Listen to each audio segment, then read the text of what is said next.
नमस्कार दोस्तों, नमः शिवाय। जीवन ज्योति चैनल में आप सभी का हार्दिक स्वागत करती हूँ। दोस्तों, आज की वीडियो में आप सभी लोग श्रवण करेंगे कार्तिक मास महात्म्य अध्याय 30 की कथा।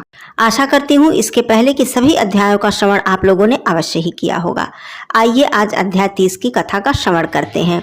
भगवान श्री कृष्ण जी ने आगे कहा, हे प्रिय, यमराज की आज्ञा शिरोधार्य करते हुए प्रेतपति धनेश्वर को नरकों के समीप ले गया और उसे दिखाते हुए कहने लगा, हे धनेश्वर, महान भय देने वाले इन नरकों की ओर दृष्टि डालो। इनमें पापी पुरुष सदैव दूतों द्वारा पकाए जाते हैं। यह देखो, यह तप्तवाचुक नामक नरक है, जिसमें देह जलने के कारण पापी विलाप कर रहे हैं। जो मनुष्य भोजन के समय भूखों को भोजन नहीं देता, वह बार बार इस नरक में डाला जाता है। जो प्राणी, जो गुरु, अग्नि, ब्राह्मण, गौ, वेद और राजा इनको लात मारता है, वह भयंकर नरक अतिशय पापों के करने पर मिलते हैं। आगे देखो, यह दूसरा नरक है जिसका नाम अंधता मिश्र है। इन पापियों को सुई की भांति मुख वाले तमोत नामक कीड़े काट रहे हैं। इस नरक में दूसरों का दिल दुखाने वाले पापी गिराए जाते हैं। यह तीसरा नरक है जिसका नाम कक्रेय है। इस नरक में पापियों को आरों से चीरा जाता है। असीम त्रवण आदि 6 भेदों से 6 प्रकार का होता है। इसमें स्त्री तथा पुत्रों को वियोग कराने वाले मनुष्यों को कड़ाही में पकाया जाता है। 2 प्रियजनों को दूर करने वाले मनुष्य भी असीमत्र नामक नरक में तलवार की धार से काटे जाते हैं और कुछ भेड़ियों के डर से भाग जाते हैं। अब अर्गल नामक यह चौथा नरक देखो, इसमें पापी विभिन्न प्रकार से चिल्लाते हुए इधर उधर भाग रहे हैं। यह नरक भी वध आदि भेदों से 6 प्रकार का है। अब तुम यह 5वां नरक देखो, जिसका नाम कूट सालमली है। इसमें अंगारों की तरह कष्ट देने वाले बड़े बड़े कांटे लगे हुए हैं। यह नरक भी यातना आदि भेदों से 6 प्रकार का है। इस नरक में पर स्त्री गमन करने वाले मनुष्य डाले जाते हैं। उल्वड़ नाम के नरक में सिर नीचे करके पापियों को लटकाया जाता है। जो लोग भक्ष का विचार नहीं करते, दूसरों की निंदा और चुगली करते हैं, वे इस नरक में डाले जाते हैं। दुर्गंध भेद से भी यह नरक 6 प्रकार का है। यह 7वां नरक जिसका नाम कुंभीपाक है, यह अत्यंत भयंकर है और यह भी 6 प्रकार का है। इसमें महापातकी मनुष्यों को पकाया जाता है। इस नरक में सहस्त्रों वर्षों तक यातना भोगनी पड़ती है। यही रौरव नरक है। जो पाप इच्छा रहित किए जाते हैं वे सूखे, और जो पाप इच्छा पूर्वक किए जाते हैं वह पाप आर्द्र कहलाते हैं। इस प्रकार शुष्क और आर्द्र भेदों से यह पाप 2 प्रकार के होते हैं। इसके अलावा और भी अलग अलग 84 प्रकार के पाप हैं। क्रीड़, पाड़ाकतेय, मालिनी कर्ड, जाति भ्रंश कर्ड, उपाय, अतिपाय, महापाप, यह 7 प्रकार के पातक हैं। जो मनुष्य जैसा कर्म करता है उसे इन 7 नरकों में उसके पाप कर्मों के अनुसार पकाया जाता है। चूंकि तुम कार्तिक व्रत करने वाले प्रभु भक्तों का संसर्ग प्राप्त कर चुके हो, उससे पुण्य की वृद्धि हो जाने के कारण यह सभी नरक तुम्हारे लिए निश्चय ही नष्ट हो गए हैं। इस प्रकार धनेश्वर को नरकों का दर्शन कराकर प्रेतराज उसे यक्षलोक में ले गए। वहां जाकर उसे वहां का राजा बना दिया। वही कुबेर का अनुचर धनक्षय के नाम से प्रसिद्ध हुआ। बाद में महर्षि विश्वामित्र ने उसके नाम पर तीर्थ बनाया था। कार्तिक मास का व्रत महाफल देने वाला है। इसके समतुल्य कोई अन्य दूसरा पुण्य कर्म नहीं है। जो भी मनुष्य इस व्रत को करता है तथा व्रत करने वाले का दर्शन करता है, उसे निश्चय ही मोक्ष की प्राप्ति होती है। सूत जी ने कहा, इस प्रकार अपनी अत्यंत प्रिय सत्यभामा को यह कथा सुनाकर भगवान श्री कृष्ण संध्योपासना करने के लिए माता के घर में गए। यह कार्तिक मास का व्रत भगवान विष्णु जी को अत्यंत ही प्रिय है तथा भक्ति प्रदान करने वाला है। रात्रि जागरण, प्रातः काल स्नान, तुलसी सिंचन, उद्यापन तथा दीपदान, यह 5 कर्म भगवान विष्णु जी को प्रसन्न करने वाले हैं। इसका पालन अवश्य ही करना चाहिए। ऋषि बोले, भगवान विष्णु को प्रिय, अधिक फल की प्राप्ति कराने वाले, शरीर के प्रत्येक अंग को प्रसन्न करने वाले कार्तिक महात्मा आपने हमें बताया। यह मोक्ष की कामना करने वालों अथवा भोग की इच्छा रखने वालों को यह व्रत अवश्य ही करना चाहिए। इसके अतिरिक्त हम आपसे एक प्रश्न और भी पूछना चाहते हैं कि यदि कार्तिक मास का व्रत करने वाला मनुष्य किसी संकट में फंस जाए, वह किसी वन में हो या व्रती किसी रोग से ग्रस्त हो जाए, तो उस मनुष्य को कार्तिक का व्रत किस प्रकार करना चाहिए? क्योंकि कार्तिक व्रत भगवान विष्णु जी को अत्यंत ही प्रिय है और इसे करने से मुक्ति एवं भक्ति की प्राप्ति होती है, इसलिए इसे छोड़ना नहीं चाहिए।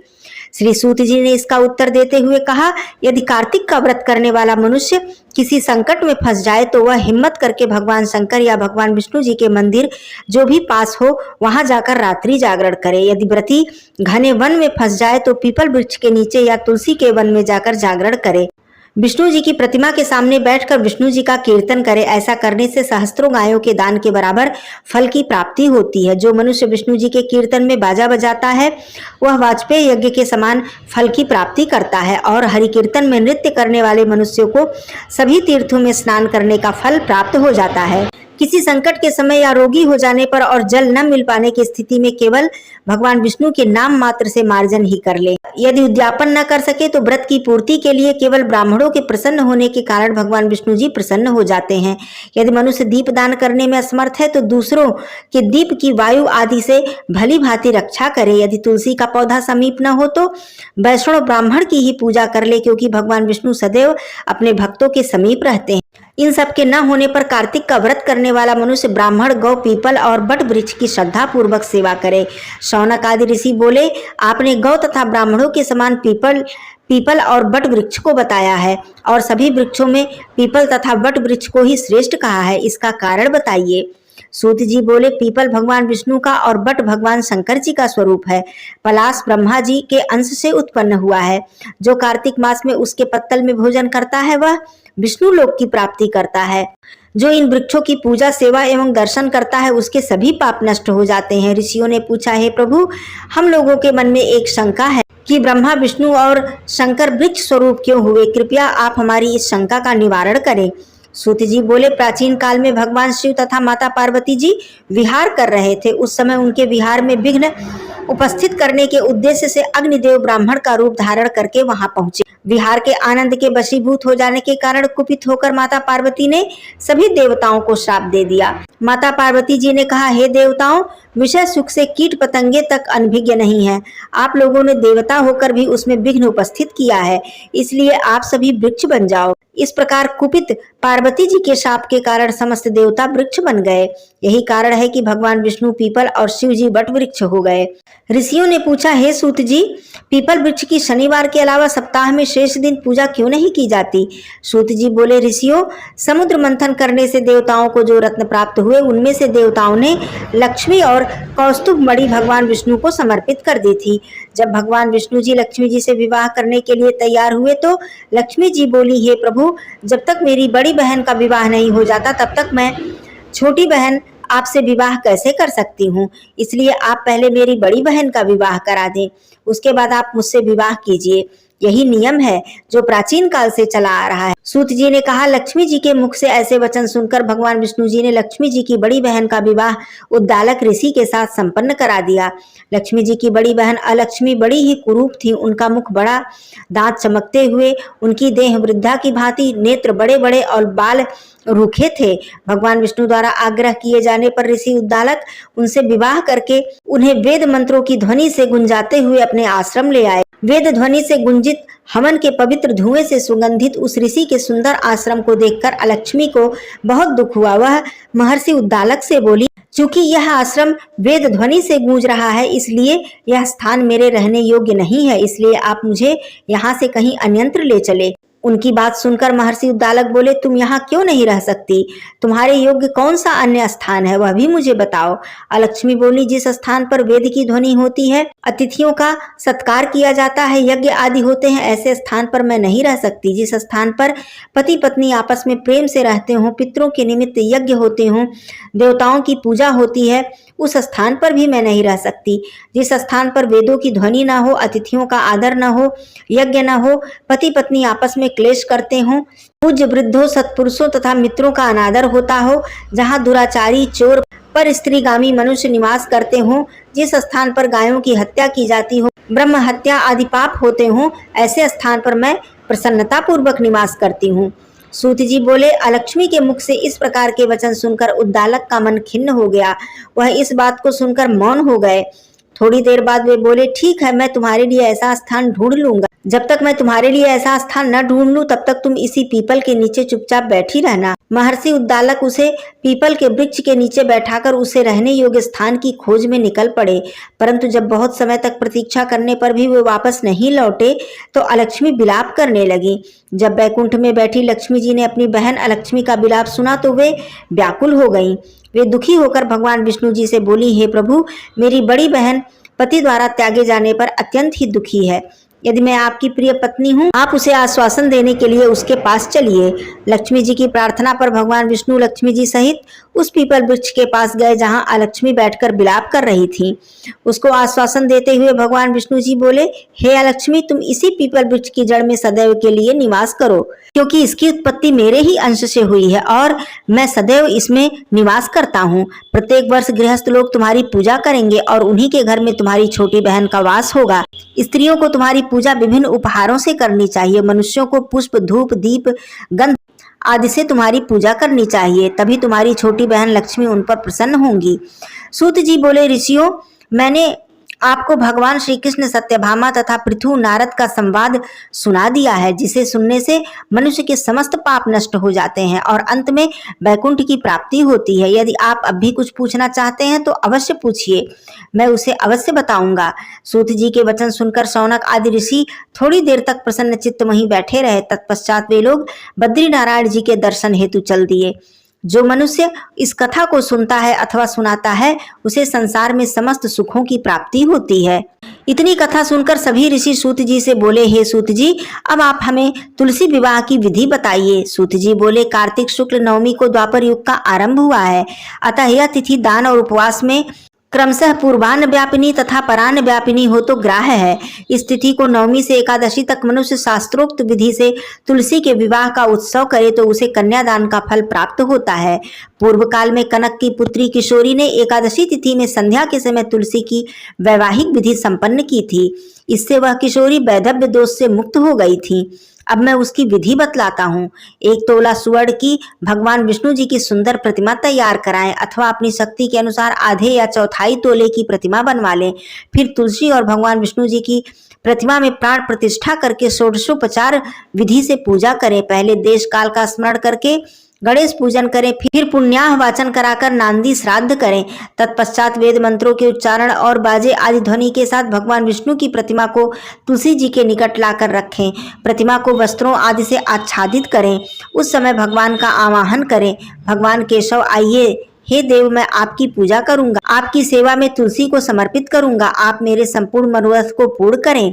इस प्रकार आवाहन के पश्चात 3 बार अर्घ्यपाद्य और विष्टर का उच्चारण करके इन्हें बारी बारी से भगवान को समर्पित करें।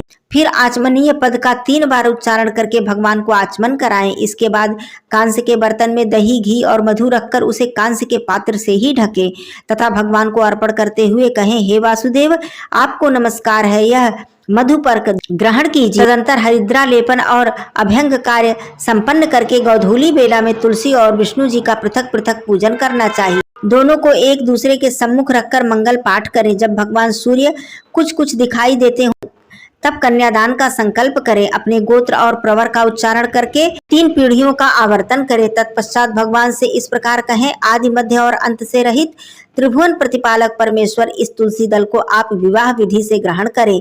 यह पार्वती जी के बीज से प्रकट हुई हैं, वृंदा की भस्म में स्थित रही हैं तथा आदि मध्य और अंत से शून्य है। आपको तुलसी अत्यंत ही प्रिय है, अतः इसे मैं आपकी सेवा में समर्पित करता हूँ। मैंने जल के घड़ों से सींचकर और अन्य प्रकार की सेवाएं करके अपनी पुत्री की भांति इन्हें पाला, पोसा और बढ़ाया है। आपकी प्रिया तुलसी मैं आपको दे रहा हूँ, हे प्रभु, आप इसे ग्रहण करें। इस प्रकार तुलसी का दान करके फिर उन दोनों अर्थात तुलसी और भगवान विष्णु जी की पूजा करें। विवाह का उत्सव मनाएं। सुबह होने पर पुनः तुलसी और विष्णु जी का पूजन करें। अग्नि की स्थापना करके उसमें 12 मंत्र से खीर, घी, मधु और तिल मिश्रित हवनीय द्रव्य के 108 आहुति देकर पूर्णाहुति दें। आचार्य की पूजा करके होम की शेष विधि पूरी करें। उसके बाद भगवान से इस प्रकार प्रार्थना करें, हे प्रभु, आपकी प्रसन्नता के लिए मैंने यह व्रत किया है। हे जनार्दन, इसमें जो भी न्यूनता हो वह आपके प्रसाद से पूर्णता को प्राप्त हो जाए। यदि द्वादशी में रेवती का चौथा चरण बीत रहा हो तो उस समय पारण न करें। जो उस समय भी पारण करता है वह अपने व्रत को निष्फल कर देता है। भोजन के पश्चात तुलसी के स्वतः गलकर गिरे हुए पत्तों को खाकर मनुष्य सब पापों से मुक्त हो जाता है। भोजन के अंत में ऊख, आंवला और बेर का फल खा लेने से उच्छिष्ट दोष मिट जाता है। तदंतर भगवान का विसर्जन करते हुए कहें, हे भगवान, आप तुलसी के साथ वैकुंठ धाम में पधारें। प्रभु, मेरे द्वारा की हुई पूजा ग्रहण करके आप सदैव संतुष्ट रहें। इस प्रकार देवेश्वर विष्णु का विसर्जन करके मूर्ति आदि सब सामग्री आचार्य को अर्पण करे, इससे मनुष्य कृतार्थ हो जाता है। यही विधि सुनाकर सूत जी ने ऋषियों से कहा, हे ऋषियों, इस प्रकार जो मनुष्य श्रद्धा पूर्वक सत्य, शांति और संतोष को धारण करता है तथा भगवान विष्णु को तुलसी दल समर्पित करता है, उसके सभी पाप नष्ट हो जाते हैं और वह संसार के सुखों को भोग कर अंत में विष्णु लोक को प्राप्त करता है। हे ऋषिवरों, यह कार्तिक महात्म सब रोगों और संपूर्ण पापों का नाश करने वाला है। जो मनुष्य इस महात्म को भक्ति पूर्वक पढ़ता है और सुनकर धारण करता है, वह सब पापों से मुक्त हो जाता है तथा भगवान विष्णु के लोक में जाता है। जिसकी बुद्धि खोटी हो, जो श्रद्धा से हीन हो, ऐसे मनुष्य को यह महात्म नहीं सुनाना चाहिए। बोलिए श्री हरि विष्णु भगवान की जय। दोस्तों, कथा पसंद आई हो तो इसे लाइक जरूर कीजिएगा और लोगों में शेयर कीजिएगा। कमेंट बॉक्स में ओम नमो भगवते वासुदेवाय अवश्य लिखिएगा। फिर मिलती हूँ अगले वीडियो में, तब तक के लिए धन्यवाद। नमः शिवाय। हर हर महादेव।